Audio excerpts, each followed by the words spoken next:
Hi everybody, my name is Chris Tebbetts, and I'm going to be doing a mini lesson with you right now, all about creating a good beginning for a story. So usually I do this in classrooms, but thanks to Kate Messner's good idea, we're collecting videos online for people to use for meeting remotely, and that's what this is all about. I'm going to try and adapt accordingly. So my first question, if I were actually visiting your class right now and we were going to be doing this workshop in person, the first question I would ask you is, what does every story need? What are some things that every story has or has to have or should have? And if you want to pause the video to talk amongst yourselves about the answers to these questions at any time, go right ahead. But the things that I'm usually looking for in that conversation, because the things that I like to know about myself when I'm starting a story are character, who is the story about, setting, where is it going to take place, and what's the problem of the story? What's the problem that you're going to give your character that sets the whole thing in motion, that drives the story along? I don't necessarily need to know the whole plot of the story when I'm beginning to write it. Sometimes I do, sometimes I don't, but I almost always want to have some kind of problem. So for instance, in middle school, The Worst Years of My Life, the series I do with James Patterson, this is the first book in that series, our main character is Rafe Cachadorian. Our setting is Hills Village. The story also takes place at Rafe's home in Hills Village, at Hills Village Middle School, and also inside Rafe's fantasy life, if that counts as a setting. For Stranded, which I wrote with Jeff Probst, this series about kids on an island in the middle of the South Pacific, I have four main characters for this story: Buzz, Vanessa, Carter, and Jane. The setting is an island in the middle of the South Pacific, and the problem they're all facing is, in fact, that they're stranded. They need to survive long enough to get off that island and get home again. The thing they all want the most, which is another question I ask myself, is they want to go home. It's good to have characters who want something as well. I forgot to mention Rafe's problem. Rafe's problem, the challenge he's given himself, is that he wants to break every rule in the school handbook. That's the task that we as authors gave to him that really helped drive the story along and really helped make the story happen from beginning through the middle all the way to the end. Okay, so the next thing I'm going to do, and if we were in class, I would have you get up and come over to the big table I usually use, where I have visual prompts set up for people to use to get them started. When I'm coming up with a story idea, sometimes it happens very quickly for me. Sometimes it takes days or weeks or even months to get a good idea that I want to stick with. But for the purposes of a workshop, I use these visual prompts, and I'll show you what I mean. I'm going to put these up on the screen now. You have a choice of 9 different intriguing pictures to choose from, and I want you to pick the one that grabs you the most, the one that makes you want to write a story the most. So here's the first of these 9 images. They're each going to flash up for about 4 seconds, and at the end I'll show them to you all at once, and again a couple times as we continue to work through. So take a look at these, but don't worry too much about memorizing them all, because when we get to the, like I said, when we get to the end of the 9th one, you can pause the video and look at all 9 images at once and take a minute to decide.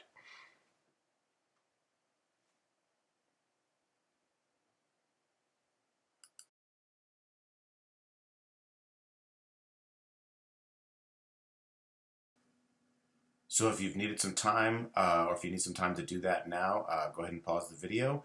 But when you're ready to go, here's my next question for you. We're going to start with character. I talked about character, setting, and a problem for your story. So who is this character in this picture? Who is your main character going to be? Probably the person in the picture, but again, it's up to you. And I want you to come up with 4 things. I want you to write down, give this character a name. How old is this character? Where does that character live, which is not necessarily the same thing as where the story takes place. Maybe it is and maybe it's not. And then one other thing about the character, something that's relevant to the story you're creating on the spot here today, right now. So for instance, my character, as I mentioned before, is Rafe Cachadorian. He's 11 years old. He lives in Hills Village. And then the one other thing that feels relevant to the story is he really likes to draw. He's an artist. Okay? So go ahead and pause the video and write those things down for your story. Name, age, where the character lives, plus one more thing. Okay, I'm going to assume that you have now paused and unpaused, and we're moving on to the next question. This one's a little more straightforward. The setting for your story. Where does your story take place? And again, you might have multiple settings for a given story. Most stories do. You can go ahead and write down more than one right now, but if you want to really just focus in for the purposes of this exercise, at least write down where your story begins. The one that, again, you're making it up as you go along right now. There's a little bit of an artifice to that because we're doing a workshop in a concentrated amount of time. I often take more time to come up with this stuff, but I'm asking you guys to work quickly just to get an idea of how I, as one writer, create a good beginning for my stories. So write down the setting for your story, at least where it begins, if not a couple other settings, if you have some in mind. Okay? Okay, moving on. We've done character, we've done setting. Now, what is the problem that you're going to give your character? What's the thing that they want more than anything that you're going to withhold from them? Or what are they trying to accomplish? Or are they trying to make sure it doesn't happen? Some kind of task you give your character that will really drive the story along. And go ahead and write that down and pause the video as needed. Okay, I'm going to keep moving on here. So, with younger students, younger writers, I tend to stop there in terms of establishing the details of the beginning of my story, but if you want a little bit more of a challenge, or teachers, if you're using this for a slightly older class, let's dig a little deeper.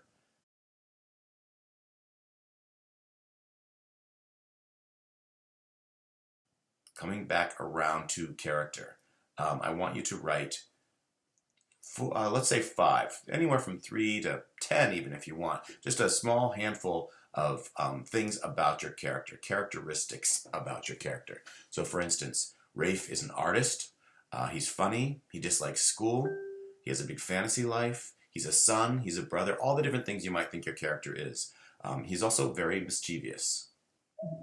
So pause the video and go ahead and write those down. Now, moving on. Look at that list of characteristics, and I want you to circle 1 or 2 of the most important things. What's sort of the core essence? What are some of the most important qualities in this character? And of course, you can always change your mind about these things later. There's lots of revision to come in the writing process. We're just focusing on getting a good beginning today.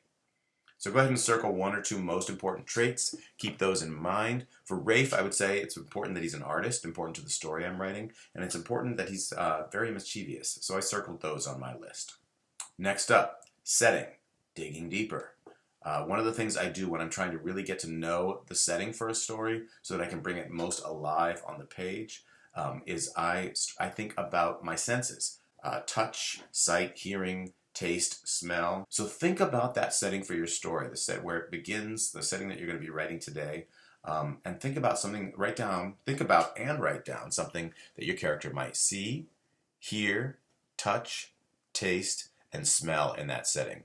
Taste, I think, is usually the hardest one because you don't always, me sitting here in my office, I might taste the coffee I'm drinking, but I have to think a little bit more deeply than I would with the other senses. I see my office around me. I see the woods outside my window. I might hear birds outside.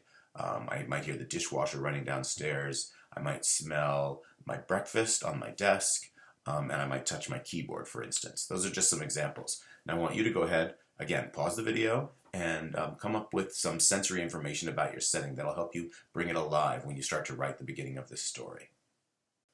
Okay, digging a little deeper now on the problem you've given your character, the task you've set out for them, or the thing that you've given to them that they want the most to happen or to not happen by the end of the story. Whatever this conflict is you've created, let me ask you one more question about that. Who or what gets in your character's way? Who or what is the antagonist in this story? Quite often it's a person. It's in the case of Middle School, The Worst Years of My Life, the primary antagonist there is Miller the Killer. That's who gets in Rafe's way. But sometimes it's a thing, or it's a what, as in Stranded. The island itself is the thing that they have to overcome. That's the antagonist they're working against. The thing that they want the most is to go home, and it's the island that's keeping them from doing it. So go ahead and pause as needed and write down your own answer for your own story. Who or what gets in your character's way? So at this point in the process, you have a good idea of the ingredients for your story beginning, and now let's start to talk about what makes a good beginning. And after that, you guys are going to write a good beginning for a story. For me, when I think about a good beginning, I know that there are lots of different ways to go about that. There's lots of different ways to start a story, but basically what I'm looking to do when I'm creating a story is finding some kind of hook, as I call it, something that was going to grab the reader and make them want to keep reading. So I want that good beginning to give some idea of the story, some idea of my character, some idea of my setting, without giving too much away, just enough to interest the reader and written in a way that hooks the reader strongly enough that they're going to want to keep reading. So, what are some different ways to start a story?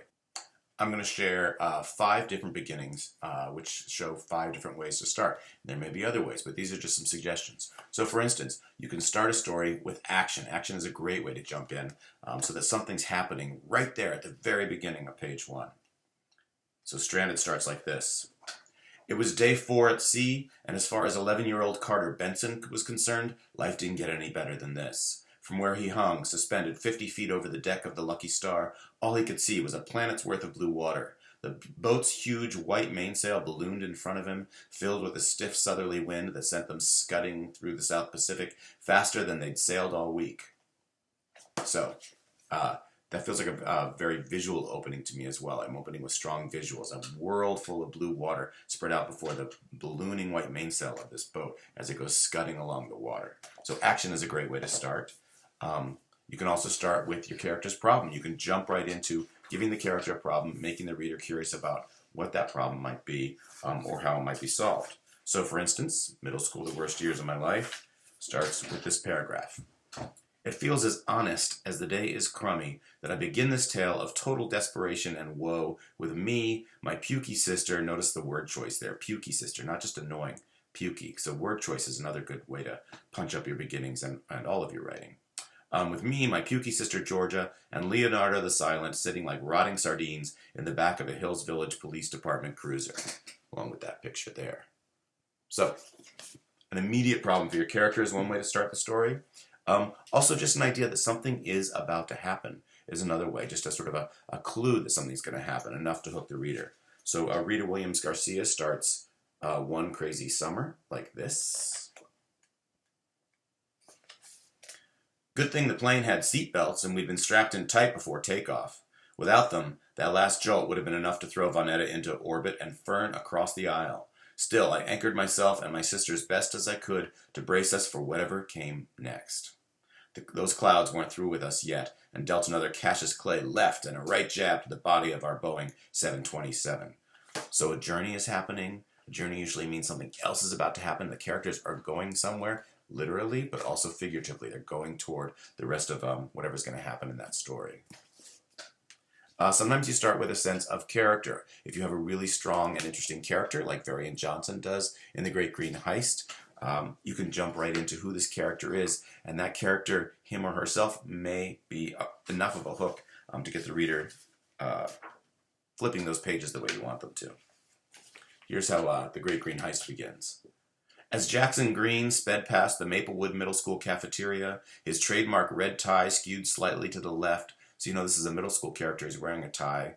That tells you a little bit about him right there. A yellow number 2 pencil balanced behind his ear, and a small spiral-bound notebook tucked into his right jacket pocket. He found himself dangerously close to sliding back into the warm confines of scheming and pranking. Scheming and pranking. Also a hook, at least for me. I want to know what those schemes and pranks are going to look like. And then you can also start with a question or a mystery, something that you ask at the beginning, or a mystery that you pose that the reader will trust you to solve by the end. So, for instance, Holes, one of my favorite books, has a great first line, which is, "There is no lake at Camp Green Lake." And of course, the question is why. And I, as a reader, I'm trusting Louis Sachar to tell me why, to explain why. The mystery will be solved by the end of the story. That's the promise of a good hook and a good beginning. So you can also start with that, with some kind of mysterious circumstances or statement or question. So, with all of that in mind, thinking about the different ways you might start a story, the question now is, how do you start your story? How are you going to hook the reader while also establishing the idea of the story from page 1?